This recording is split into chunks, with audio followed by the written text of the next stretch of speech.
Queria convidar você a abrir sua Bíblia em Lucas 18 e nós vamos ler o trecho do verso 18 ao 23. Mesmo assentado como você está, acompanhe na sua Bíblia, está anunciado aí na tela o texto.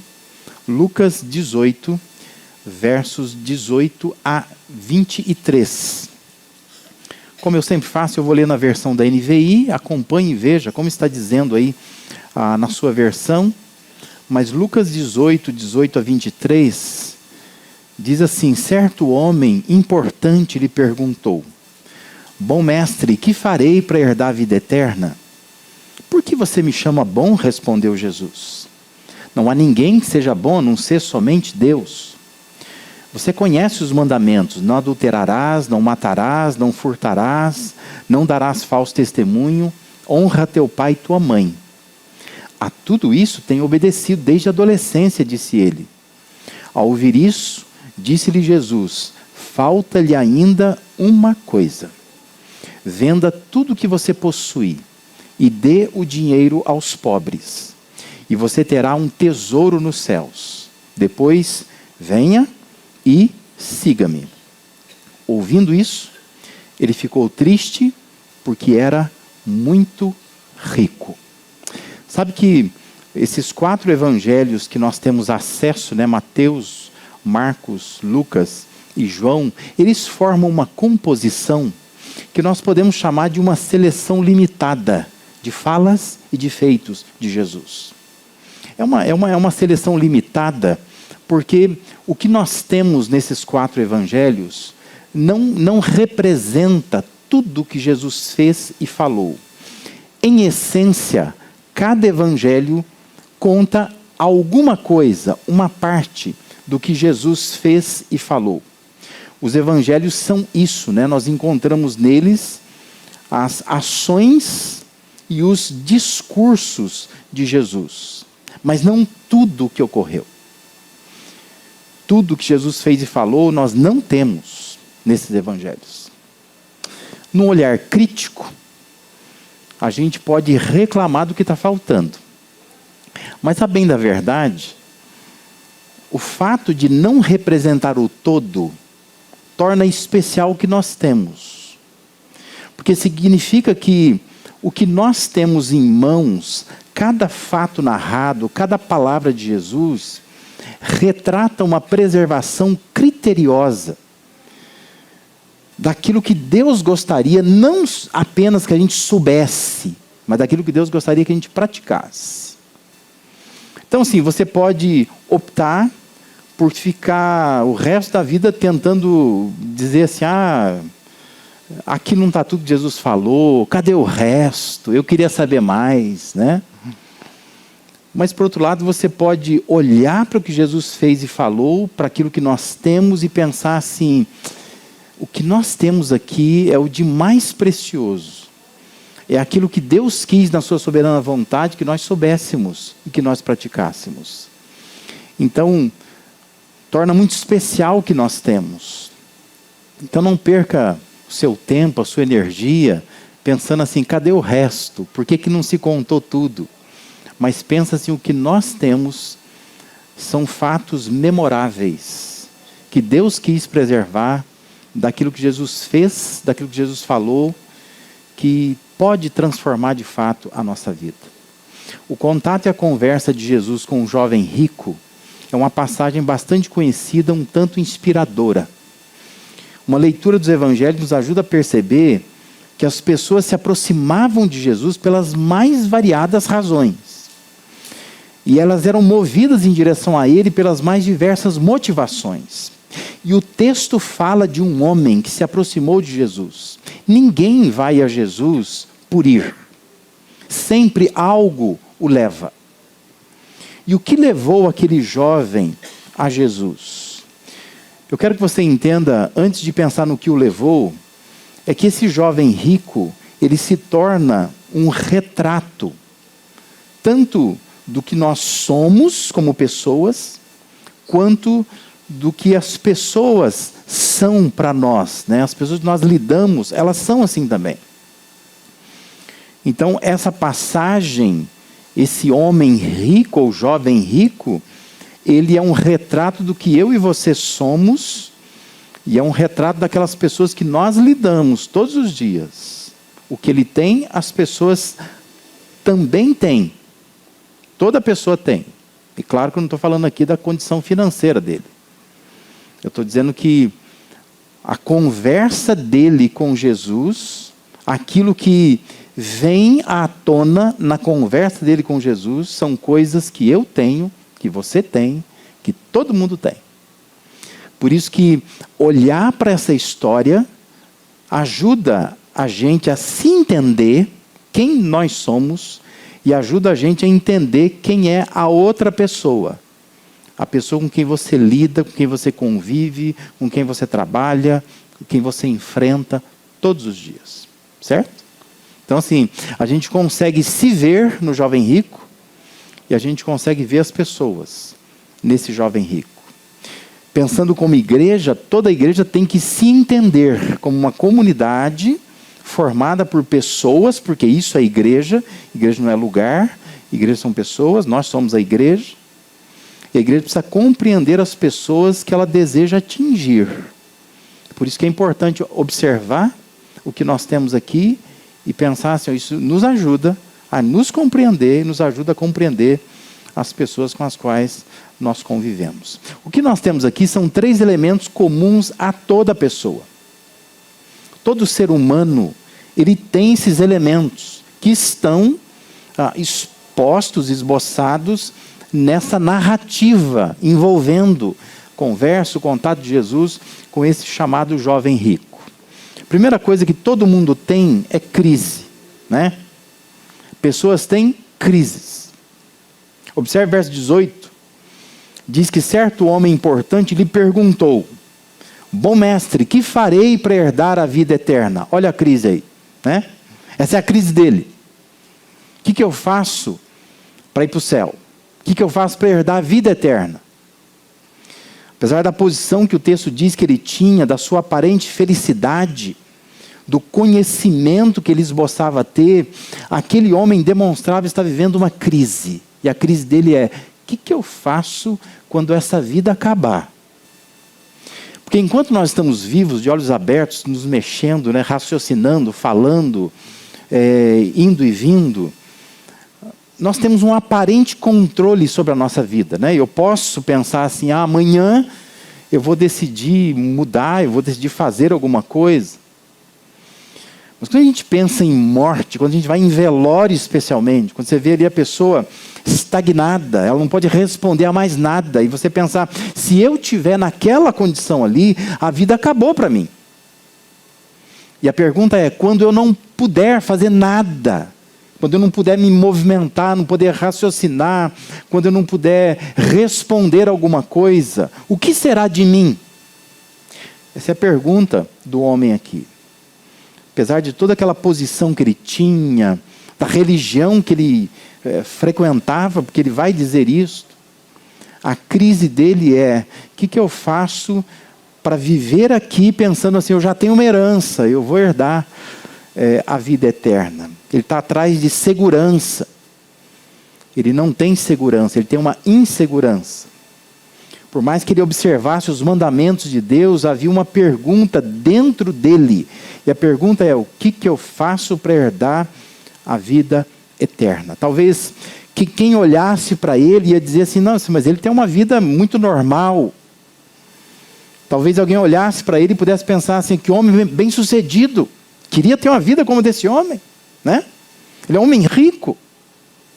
Ele tem posses, ele tem bens. Mas quando se pensava em vida eterna, certeza de ir para o céu, vida após a morte, havia um conflito, um nó. Tinha uma dúvida na mente dele. Por isso a sua crise interna o leva a se aproximar de Jesus. É isso que o leva. Ele não está querendo entender quem é esse Jesus que todo mundo fala. O que o leva a Jesus não é uma curiosidade. O que o leva a Jesus é uma crise. Ele tem uma crise. Ele está em crise. E a crise dele é: o que eu faço para herdar a vida eterna. Entenda, essa era uma questão pessoal.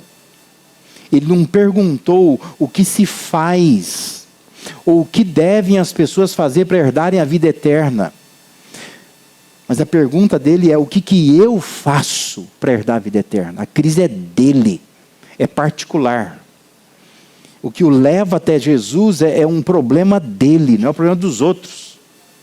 Ele não está preocupado em definir como ganhar a vida eterna para explicar para as pessoas. Mas ele está com uma crise pessoal. O que eu faço? Isso tem me incomodado. Essa é a questão dele. Também não parece tratar de alguém que está testando Jesus. Não é algo assim, eu estou perguntando para ver o que ele vai responder. É um drama real. Porque os evangelhos tendem a deixar claro quando as pessoas se aproximam de Jesus para testar Jesus. Não é o caso aqui. Ele tem um drama verdadeiro. Alguma coisa dizia para aquele homem que ele deveria refletir em algo que Jesus já tinha ensinado. Que aproveita o homem ganhar o mundo inteiro e perder sua alma. E ele tem dentro de si esse drama, essa crise. Eu preciso resolver isto. E ele se aproxima de Jesus por causa disto. Ele quer saber o que eu faço para herdar a vida eterna. Ao longo da vida eu tenho me deparado com pessoas que expressam a mesma crise. A pergunta é: será que eu vou para o céu? E são pessoas muito bem intencionadas, pessoas que muitas vezes estão envolvidas com a igreja, que estão até envolvidas em algum ministério da igreja, que participam, que são fiéis contribuintes, que fiéis frequentadores da igreja, pessoas que estão sempre no meio religioso, que têm muitas vezes uma vida correta, uma vida que a gente poderia olhar e dizer: puxa, a pessoa é esforçada, ela tem uma vida de santidade, de princípios, de valores. Mas quando a pessoa para e ela começa a conversar, ela esboça essa mesma dúvida: se eu morrer hoje, será que eu vou para o céu? Todos nós temos essa consciência de finitude.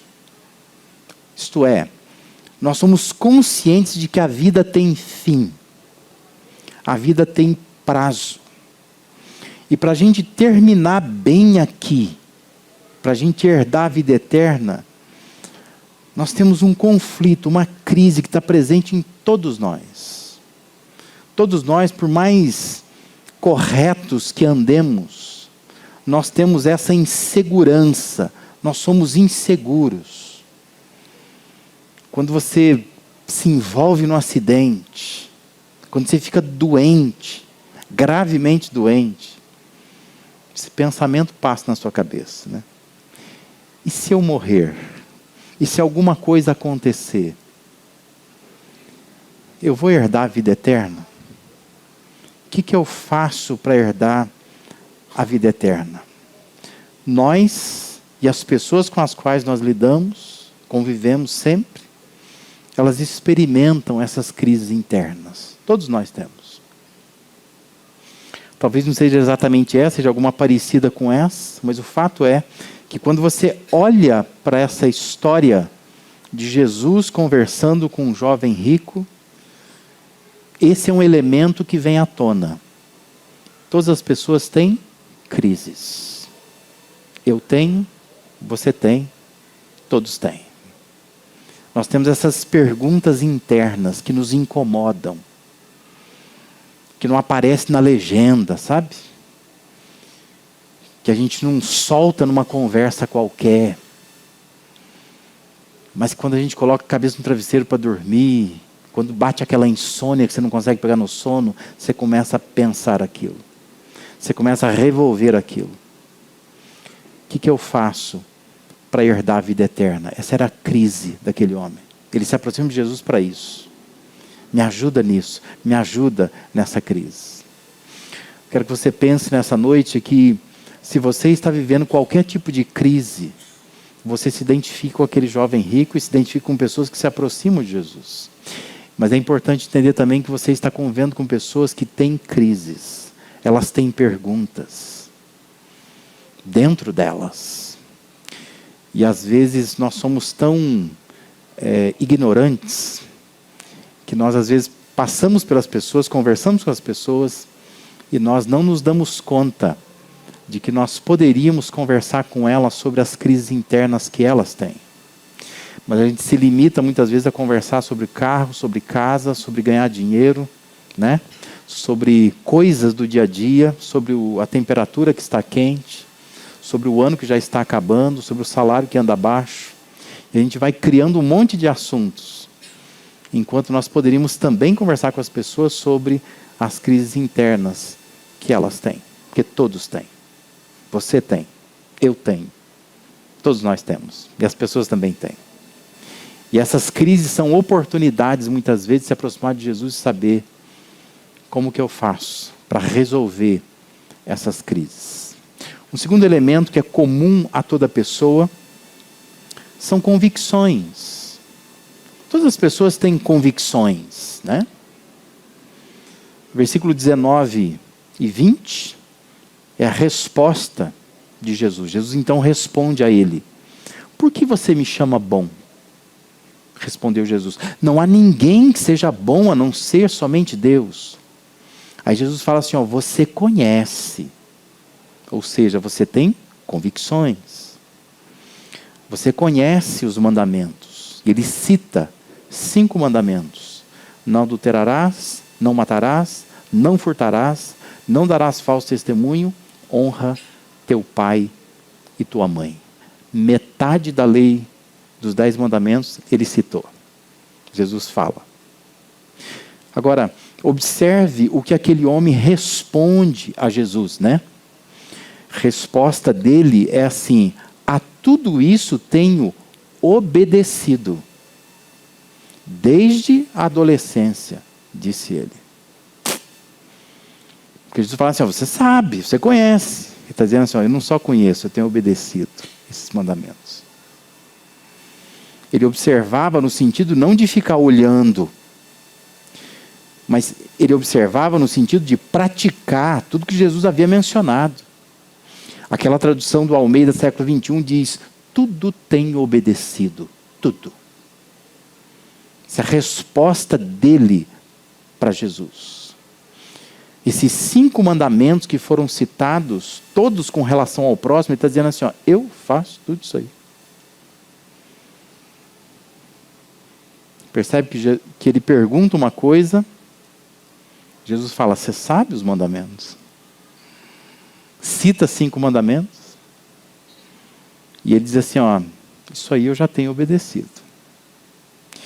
Se ele obedecia porque conhecia, porque lia, porque participava do templo, porque entendia, e podemos dizer que até apreciava tudo que se referisse a mandamentos de Deus, quer dizer, é alguém que está em volta de Deus, perto de Deus, interessado nas coisas de Deus, curioso pelas coisas de Deus. Ele tinha consciência, eu tenho feito de tudo, eu estou envolvido com aquilo que pertence a Deus, eu sou zeloso na guarda dos mandamentos. Mas a pergunta é, por que tanto zelo religioso não resolve suas crises? Por quê? Por que suas convicções não resolvem a sua crise? Por que se você conhece os mandamentos, se você pratica os mandamentos, por que isso não tira do teu coração essa crise, que se eu morrer agora, para onde eu vou? Por quê?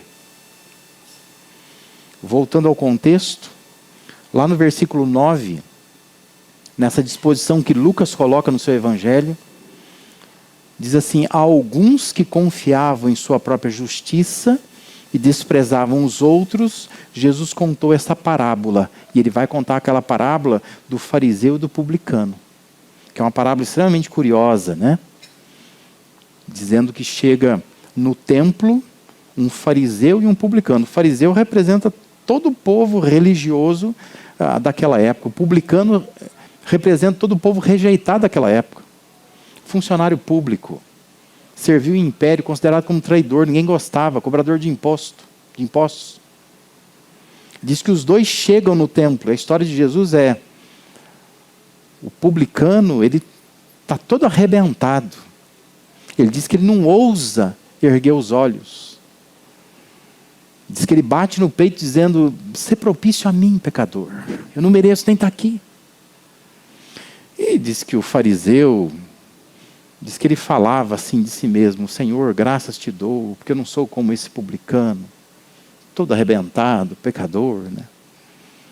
Eu tenho feito tudo certo, tenho dado o dízimo de tudo, eu frequento o templo, eu observo a tua lei." E no final da história, Jesus vai dizer assim: ó, quem saiu justificado do templo não foi o fariseu, mas quem saiu justificado foi o publicano. Porque o fariseu estava confiando na sua própria justiça. Presta atenção numa coisa: o jovem rico é um exemplo de alguém que confiava em sua própria justiça. Ele matou no peito, sabe? Quando Jesus falou os mandamentos, ele matou no peito e falou assim: estou aprovado. Esses 5 mandamentos eu tenho praticado. Ter convicção é bom. Mas algumas convicções podem significar que você confia mais em si do que no que você sabe, do que naquilo que Deus declarou e naquilo que Jesus fez. Porque salvação não depende tanto do que a gente faz, mas salvação depende daquilo que Cristo fez. Por isso que salvação não é uma coisa que é da gente, é uma coisa que é de Deus. E não é uma coisa que eu compro, que eu alcanço, que eu conquisto. Mas salvação é algo que eu recebo, porque ela é gratuita, ela vem de Deus. E aquele jovem não tinha entendido isso ainda. Então ele tinha convicções, mas suas convicções não resolviam suas crises. Porque ele confia na sua própria justiça. Ele acha que o que ele faz, por causa daquilo que ele faz, ele poderia ir para o céu. Mas ele está ali por quê? Porque apesar de tudo que ele faz, quando ele põe a cabeça no travesseiro, ele fica pensando assim: será que eu vou para o céu? Por isso que ele vai para Jesus e diz assim: o que eu faço para herdar a vida eterna?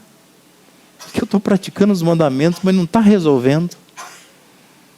Eu não me sinto bem, eu não me sinto seguro. A crise continua. Nós precisamos nos entender. E nós precisamos também compreender que nós lidamos com pessoas apegadas a determinadas convicções. Elas acreditam naquelas coisas. Mas aquelas coisas nas quais elas acreditam não conseguem sanar as suas crises. E esse é um problema, né? E talvez você está aqui e você tem o mesmo problema. Você tem convicções, mas a crise continua. Você não consegue resolver as suas crises.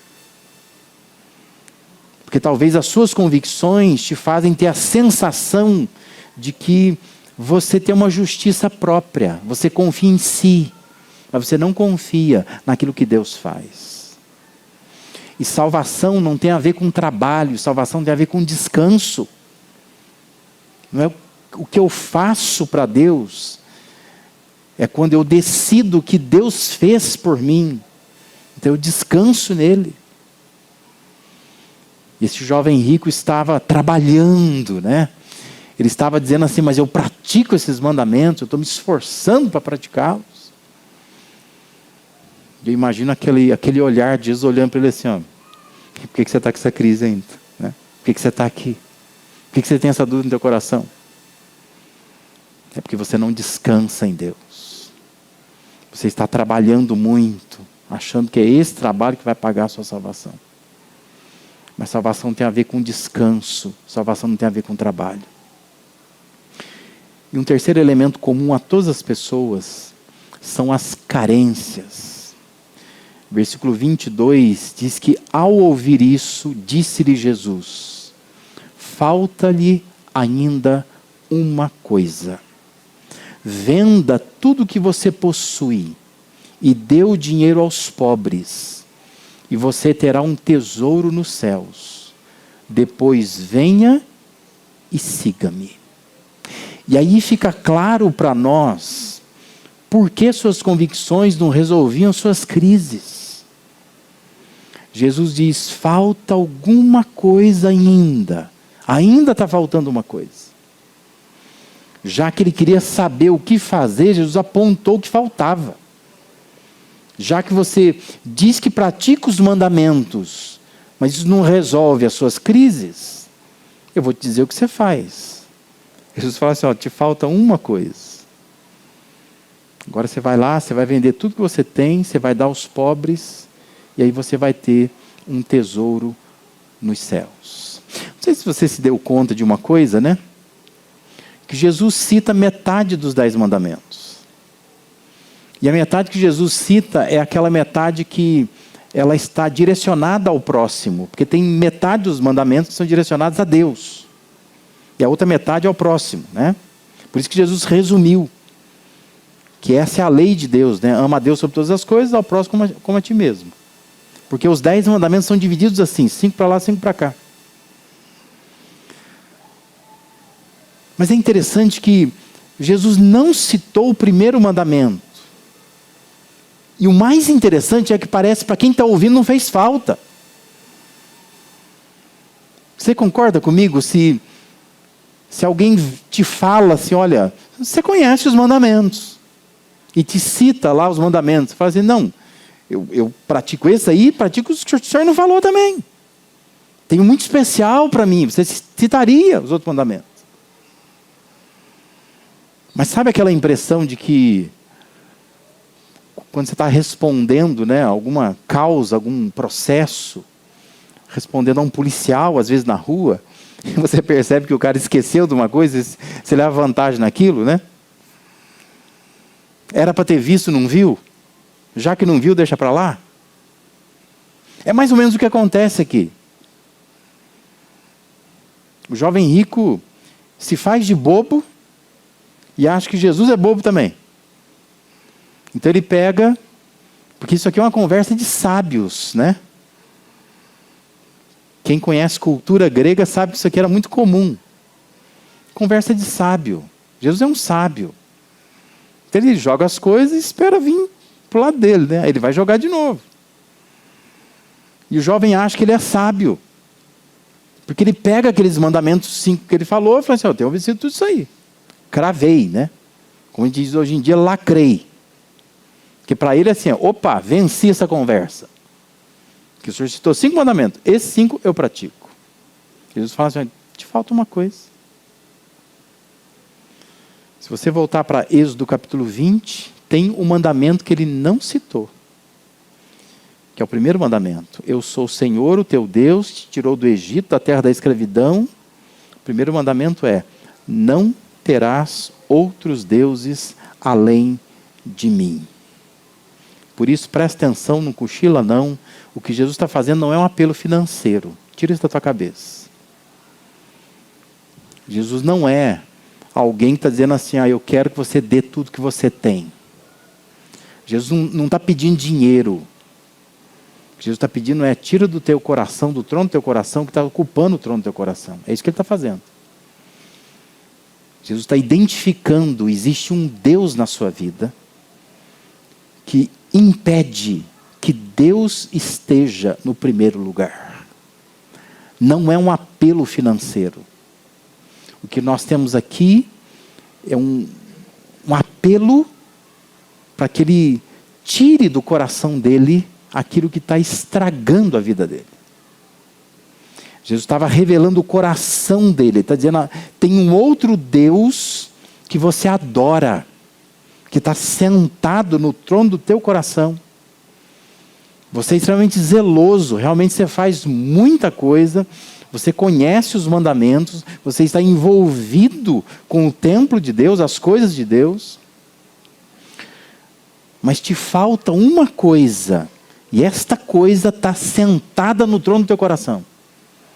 E por isso que isso não resolve a sua crise. Porque enquanto você não destronar isso, isso não vai resolver.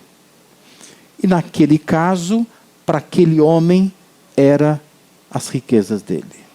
Deus está dizendo assim, você vai vender tudo que você tem, e você vai dar aos pobres. Não é um momento de culto, em que está desejando arrancar tudo da pessoa.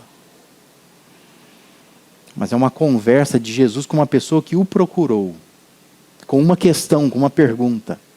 E ele está dizendo assim, ó, você vai resolver a sua crise se você tirar do teu coração o que está ocupando o lugar que tem que ser o lugar de Deus. De Deus. Primeiro lugar. Isto é, a ele faltava uma entrega total. Total. Que reação que ele teve, né? Qual a reação que ele teve? Versículo 23 diz, ouvindo isso, ele ficou triste. Porque era muito rico. Ficou triste porque não entendeu? Não, ele ficou triste porque ele percebeu que tinha muito a entregar. Por isso que ele ficou triste. Tem muito para entregar. Aí ele fica triste. E ele percebeu que faltava uma entrega total. Por isso, entenda, somente quando a vida não é preciosa demais para nós mesmos, é que de fato entendemos o que fazer para herdar a vida eterna. O que ocupa o trono do teu coração? Essa é a questão. Se não houver uma entrega total, as crises vão continuar. Você pode ter convicções, mas as crises vão continuar. Porque existe uma carência dentro de você. E a sua maior carência só Deus pode suprir. Por isso, imagina ter um trono dentro do seu coração, e esse trono tem... Quem tem que estar sentado lá é Deus. Qualquer outra coisa que estiver sentado lá, não vai resolver suas crises. Não vai. Será que nos identificamos com aquele homem? Temos a mesma crise, apesar da convicção de nos acharmos justos? Aquela carência também é a nossa carência. Talvez não tenhamos tantos bens para desapegarmos assim deles, né? Mas há coisas que ocupam o primeiro lugar na nossa vida, tiram o lugar de Deus. Pode ser um filho, pode ser um emprego, podem ser compromissos, podem ser pessoas. Mas pensa na sua lista do que fazer na vida, quais itens estão vindo antes de Deus? Que às vezes Deus está no meio da sua lista, Ele não está no topo da lista. E o mandamento, o primeiro mandamento está dizendo é que Deus tem que estar no topo da lista. Deus não aceita o segundo lugar, tem que estar no topo da lista. Então faça uma sondagem, verifique o que está no topo da lista. Se não tiver Deus no topo da lista, você vai continuar com as suas crises. Não tem jeito. Não há convicção que resolva. Porque a sua maior carência é colocar Deus no topo da lista da sua vida. Ele tem que estar em primeiro lugar. Não tem jeito. Por vezes nós estamos segurando na nossa mão algo e Deus está nos oferecendo para trocar isso por algo de maior valor. Mas a gente não aceita. Já viu criança que faz isso? Tem criança que é assim, né? Você dá um dinheirinho para ela, ela pega aquilo, mas ela fecha a mão. Às vezes o que ela tem na mão é uma moeda de R$1. Você chega com uma nota de R$10 para ela. Vamos trocar? Ela fala, não. Porque ela não tem noção de valor. Ela acha que a moeda, por ser metal, vale mais do que o papel, os R$10 de dinheiro. Mas às vezes você faz exatamente isso com Deus. Você fala assim para Deus, Deus, isso aqui não. Deus está dizendo assim, ó, o que eu tenho na mão tem mais valor. A troca vai valer a pena. Mas a questão é, nós não confiamos em Deus. A gente fica segurando isso. Essa é a conversa de Jesus com um jovem rico. Ele está dizendo assim, ó, eu posso trocar com algo de maior valor. Eu posso resolver a sua crise. Mas eu quero saber se você pode vender tudo que você tem e dar aos pobres. Você está disposto a fazer isso? Talvez, meus irmãos, a gente tem que observar como aconteceu com Abraão, né? No caso do Isaac. Talvez ele dissesse assim, não, Senhor, isso aqui não é nada para mim. Vou sair para vender. Talvez quando ele chegasse em algum lugar para vender, ele disse, não precisa não, eu já vi que isso não está no teu coração.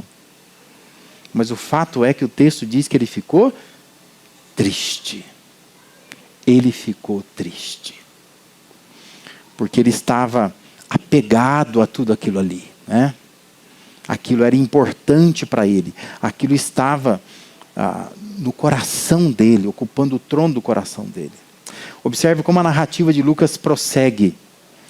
Diz que, vendo entristecido, Jesus disse, como é difícil aos ricos entrar no reino de Deus. De fato, é mais fácil passar um camelo pelo fundo de uma agulha do que um rico entrar no reino de Deus. Os que ouviram isso perguntaram, então quem pode ser salvo? Percebe que a crise do homem virou a crise de todo mundo? Então quem pode ser salvo? Jesus respondeu, o que é impossível para os homens é possível para Deus. Porque salvação é de Deus, não é do homem. Pedro lhe disse, nós deixamos tudo o que tínhamos para te seguir-te. Respondeu Jesus, digo a verdade, ninguém que tenha deixado casa, mulher, irmãos, pais ou filhos por causa do reino de Deus, deixará de receber na presente era, muitas vezes mais, e na era futura, a vida eterna. Ou seja, Jesus está dizendo, entrega que vale a pena, vale a pena. Você vai ser recompensado. Se você colocar Deus no trono do teu coração, você vai ser recompensado. Ninguém que tenha se entregado para Deus se decepcionou. Deus vai se encarregar de recompensar. O que Deus quer é te ajudar nas suas crises. O que Deus quer é ajustar as suas convicções. O que Deus quer é apontar suas reais carências. O que você realmente precisa. Da mesma forma, nós precisamos olhar para as pessoas e ajudar essas pessoas nas suas crises. Nós precisamos também ajustar as convicções das pessoas. Nós precisamos apontar para elas as carências delas, as reais carências delas. Para que elas entendam que é só assim que elas resolvem as suas crises. Nossa maior necessidade é de nos entregarmos completamente a Deus. Que a gente às vezes entrega, mas não é aquela entrega. Entrega parcial. Não é tudo.